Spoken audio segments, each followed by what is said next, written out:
This year, the first time I came here in the inauguration program, we have promised few things.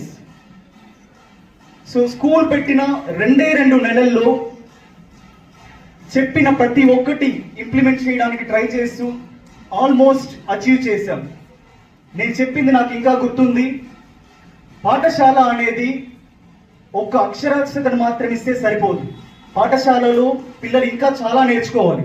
వాళ్ళ భావి భవిష్యత్తుకు ఒక బలమైన పునాదిని ఇవ్వాలి. అది ఒక్క అక్షరాస్యతతోనే కాదు, ఎన్నెన్నో విషయాలు నేర్చుకోవాలి, అవగాహన కలిగించాలి.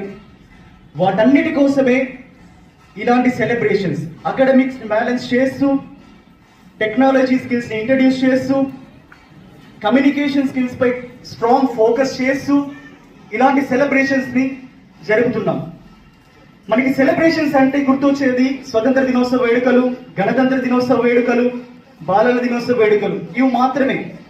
కానీ ఇవి కావండి, ఇంకా చాలా తెలుసుకోవాలి. దానికోసమే మనం యోగా డే అని, కార్గిల్ దివాస్ అని, డాక్టర్స్ డే అని, ప్రతి ఒక్క డేని మనం సెలబ్రేట్ చేసుకొని వాళ్ళ ఫీల్డ్లో వాళ్ళని హానర్ చేస్తున్నాం. డాక్టర్స్ డే రోజు డాక్టర్స్ని గెస్ట్గా పిలిపించి మిలిటరీ వాళ్ళ ప్రత్యేకత గురించి, ఆర్మీ ప్రత్యేకత గురించి తెలిపి, దానికోసం కార్గిల్ దివాస్, కార్గిల్ విజయ్ దివాస్ అని సెలబ్రేషన్ చేసి, ఇవన్నీ కూడా సార్ గారికి నేను పంపుతూనే ఉన్నాను, ఫొటోస్ కానీ వీడియోస్ కానీ. శ్రీ ఎండమూరి వీరేంద్రనాథ్ గారికి, what a kind gesture from you sir.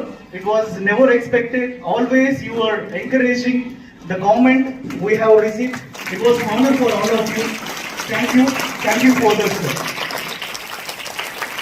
And nextly, we all elections in a democratic way. So, మనకు తెలుసు, మనం 18 years క్రాస్ అయిన ఓటింగ్ సిస్టమ్ ఏంటో, ఎలా ఎన్నుకోవాలి ఎమ్మెల్యేని, ఇవన్నీ మనకు తెలుసు. అవన్నీ పిల్లలకి ఇక్కడ నుంచి అవగాహన కల్పించాలనేసి డెమోక్రటిక్ వేలో ఎలక్షన్స్ ని కండక్ట్ చేశాం. ఫాలోడ్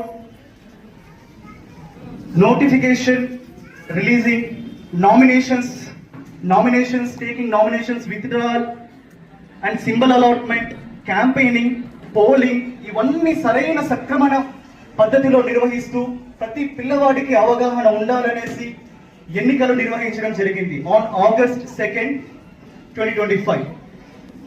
ఇందులో గర్వించాల్సిన దగ్గర విషయం ఏంటంటే, పార్టిసిపెంట్ స్టూడెంట్స్ కొంతమంది విన్ అయ్యారు, ఆబ్వియస్లీ కొంతమంది లూజ్ అయ్యారు. ఓడిపోయిన వాళ్ళకు కూడా మా టీచర్స్ నుంచి కానీ ఇక్కడ నుంచి వచ్చే సందేశం ఏంటంటే, ఖచ్చితంగా ఓటమి రుచి లేనిది, గెలుపు ఒక రుచి తెలియదు. మనం ఓటమిని చెవి చూడాలి. మీరు